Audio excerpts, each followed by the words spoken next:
everyone. Thank you for joining us. I'm Sonal Agarwal. We are at the Conquer Life HQ, sitting with our guest speaker, Owen. Thank you for having me. And we're going to be discussing the history of Pride. Owen, tell us everything. I can tell you what Pride feels like to me, especially this year. One of the things I study, or I have been researching, is the LGBTQ life that was at the Belmont Rocks from before Stonewall, from the early 60s. There's photographs of people hanging out with their friends and everything else. Oh, yeah. And this was at a time when it was, a fireable offense to be gay, when bars were being raided, when our bars still had blackened windows. This was a place you could go out and be with your friends, out in the sunshine in the middle of the city. So studying that queer space is fascinating to me because you can see where having an incredible pride in doing that, being able to be out with your friends, soon you're like, this is really fun. I kind of want to do this on Michigan Avenue. Or maybe Halstead before that. So, and during the day. Well, and the feeling of the empowerment, is that spreads out. Owen, can you tell us about where you are from? I am from Rockford, Illinois. So growing up in Rockford, I felt very isolated. I did not feel a sense of community or a sense of peers. And can you talk a little bit about what that isolation feeling, how that manifests? I think for me, somewhere along the line, it just, it was clear to me that this wasn't gonna work. I could try, but. From very early on in Rockford, Illinois. No, but I could also tell that if this was putting on a mask, I could do you the courtesy of putting on the mask, yes. But you and I both know the mask. And it became this weird, unspoken conversation, it felt like. So you came to Chicago and you got to experience Pride in the very beginning stages. Well, by the time I came to Pride and went to Pride, it had been around for probably a dozen years. Oh my God. So it was still very small. A lot of fun, I was also, oh God, all the bars had floats and you could throw things from floats. So what is the process for there building were frisbees? Oh yeah, there were commemorative frisbees, and it was a really, really incredible day. And I'm also remembering it as being really, really incredibly fun 23-year-old, where it's, that's hard too, yeah. That stamina. Yeah. That fun 23-year-old stamina. Oh, I remember those days as well. Yeah. I'm just glad there were no cell phones. And how has it evolved, Pride? Well, Pride has evolved a great deal from my point of view. I think a lot of it has become a lot of businesses advertised now, and I think a lot of big business advertises more, and that was never the case. I still remember when Absolute Vodka took out an ad in the back of Genre magazine, and it was a frickin' big deal that this big company had actually taken out an ad and was showing support for gay people. So now the fact that there's all these floats in the parade is just very wild. And then one of the things that changed me, because truthfully, after a decade of Pride parades, they can get a little redundant.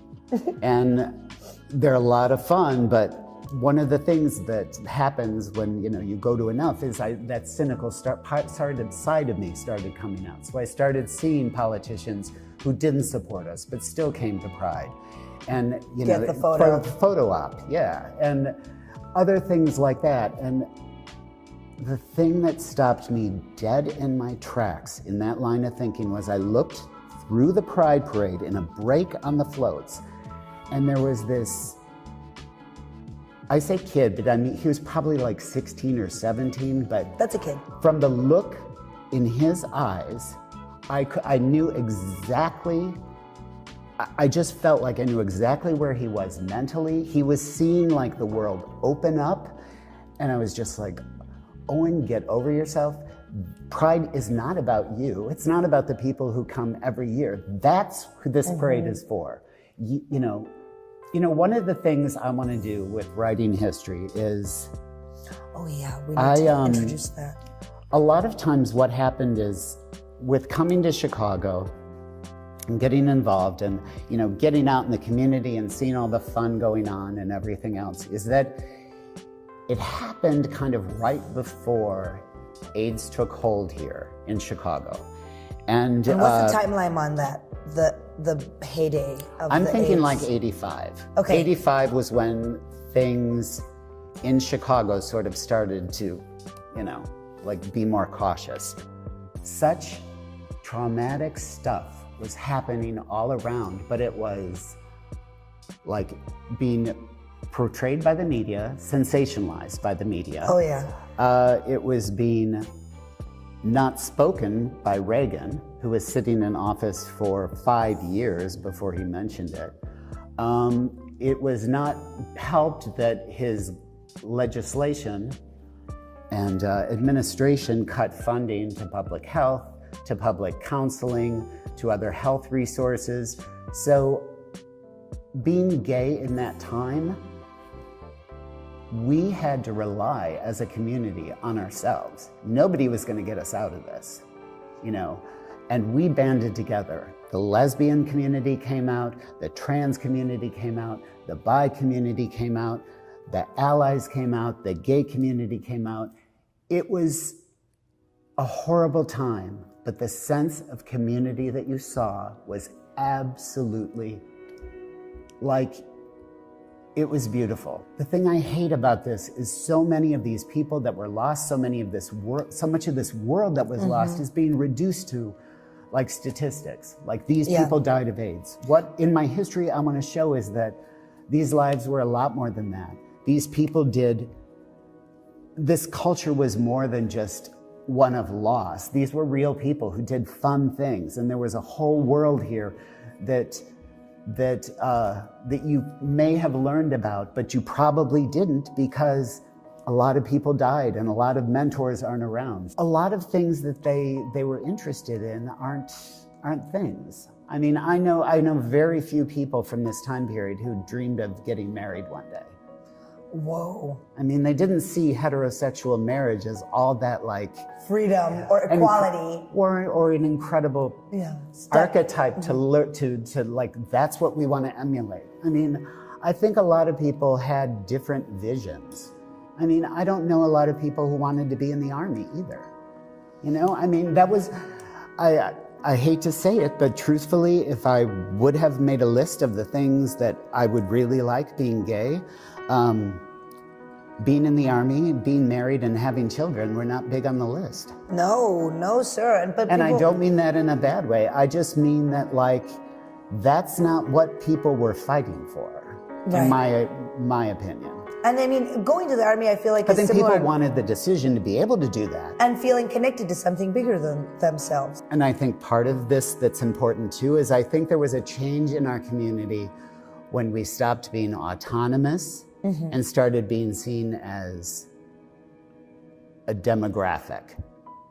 Speak further on that. A demographic and a market. A demographic. And a diverse demographic. And a diverse demographic. Right, not like we all want to get married and go to the army. But you can't market to a diverse demographic. Right. That's the thing. You can only market to a demographic if you know they all want this thing. Medium-sized t-shirts in blue. And in my opinion, that's kind of what happened. It wasn't sort of we all have the freedom to kind of consenting adults do what we want. It was more we've made a shopping list, and it wasn't. And whose list is this? And who are we shopping for? Yeah. I think what we're fighting for is just the freedom not to fight. I mean, basically, nobody. Who wants to struggle? The world's rough enough. I don't want to have to worry about being homophobia at the 7-Eleven. I think the real step to me of what it would look like would just not having to think about it. And what is not having to think about it? For me, not having to think about it means access to resources. Access to resources and safety. Right. What does the month of Pride mean to you? A lot of it, Pride Month really is an opportunity to have exposure, I think as an older LGBT person, and hopefully intrigue younger people to be interested in history. Because truthfully, as an LGBTQ historian who studies a lot of grassroots history that's not written down and not collected, that's when history becomes life. Yeah. Yeah, because you can see the life behind the history. So you're a legacy historian. Yeah. What and what does that mean? Where can we read? Oh, the Legacy Project. Yes. Right. What is What is the Legacy Project? The Legacy Project. And where can we read? Oh, sure. The Legacy Project, legacyprojectchicago.org. And what we wanted to do was give people, specifically younger people, an opportunity to create role models, to see LGBTQ people that this person I can really relate to. You know, they were a musician and they grew up feeling this way. Or, you know, here's a trans person who is also a scientist. I can relate to their story. So what it does is you're giving young people these role models. You're giving that isolated kid something they can look at. You know, I think that's something that when I was growing up was gone. And that's something that today we can look back and say, that's something we can do better. My sense of community when I was coming out and all that and moved to Chicago was very closed. My safe space was very closed. The thing that's great, I think with a lot of kids today, is they can come and be here and their safe space can be bigger. You know, it might not be, and it can be more fluid. And much more fluid, because you don't just feel safe around your kind. And when I was young, I kind of did. That's all I felt safe around. Right, because we didn't have vocabulary and you didn't have resources, you know, and basically you had post-trauma from having to not share so much stuff about yourself for so many years. From so young, feeling like you're doing something wrong.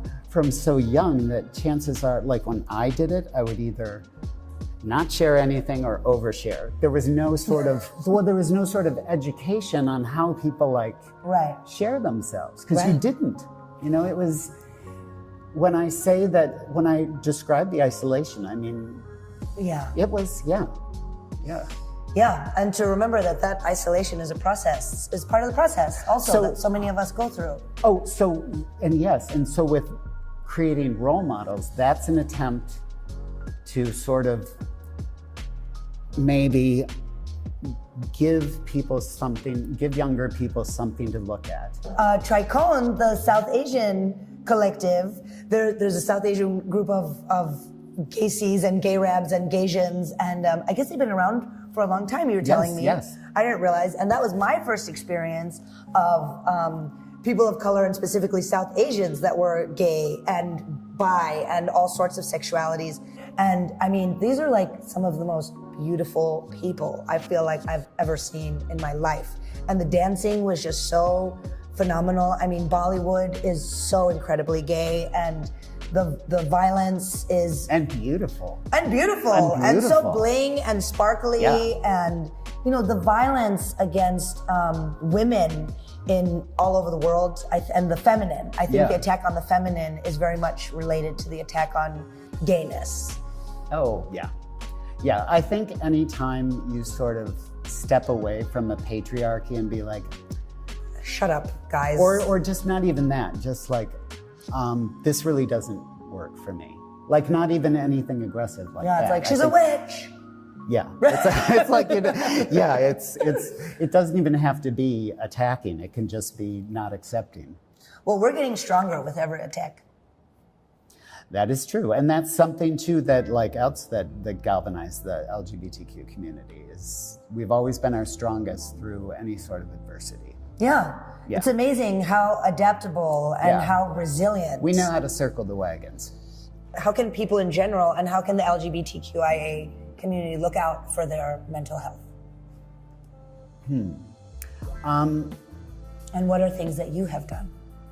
First of all, I would say, for me, mental health probably comes from a sense of peace. I think looking out for your own mental health. Don't believe what anyone says about you. You know the truth.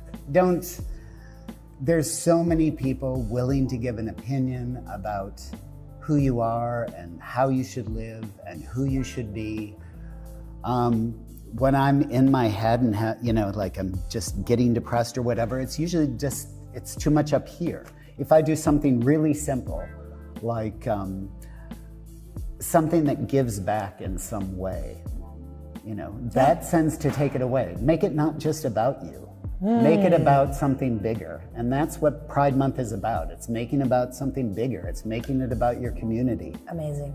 That's one of the things that needs to be emphasized, is that, this community is there. This community is a resource. This community has generated resources.